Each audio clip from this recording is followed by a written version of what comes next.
નમસ્કાર, આપ જોઈ રહ્યા છો TV9 અત્યાર સુધીના તમામ ખાસ સમાચારો સાથે હું છું ઝરણા સોની। મહારાષ્ટ્રના નવાપુરામાં બર્ડ ફ્લૂની પુષ્ટિ બાદ તાપીમાં એલર્ટ આપી દેવાયું છે। ઉચ્છલ અને નિઝર તાલુકામાં એલર્ટ જાહેર કરવામાં આવ્યું છે। 1 થી 10 કિલોમીટર સુધીનો વિસ્તાર સર્વેલન્સ હેઠળ છે। મરઘા અને ઈંડાની હેરાફેરી પર પ્રતિબંધ મૂકી દેવાયો છે। પોલ્ટ્રી ફાર્મમાં વપરાતી સાધન સામગ્રીની હેરાફેરી પર પ્રતિબંધ ફરમાવાયો છે। જિલ્લા અધિક મેજિસ્ટ્રેટ દ્વારા જાહેરનામું બહાર પાડી પ્રતિબંધ લગાવી દેવાયો છે।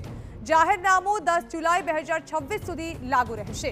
અસરગ્રસ્ત વિસ્તારમાં બહારથી આવતા પક્ષીઓ પાણીના સંપર્કમાં ન આવે તેની પણ તકેદારી રાખવા માટે સૂચના અપાઈ છે। આ અંગે વધુ માહિતી સંવાદદાતા નીરવ કંસારા આપી રહ્યા છે। નીરવ, શેનું એલર્ટ આપવામાં આવ્યું છે અને શું કામગીરી કરવામાં આવી રહી છે ત્યાં?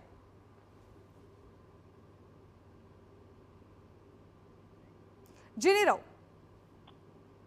જી ચોક્કસ।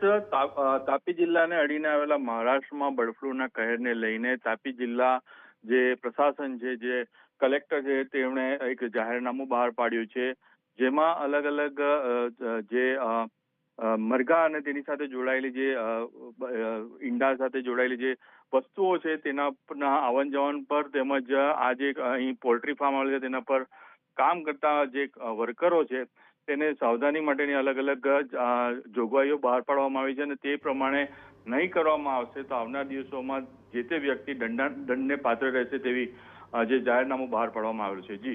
જી બિલકુલ, આભાર નીરવ। તો મહારાષ્ટ્રના નવાપુરામાં બર્ડ ફ્લૂની પુષ્ટિ બાદ હવે તાપી, ઉચ્છલ અને નિઝર તાલુકામાં પણ એલર્ટ જાહેર કરવામાં આવ્યું છે।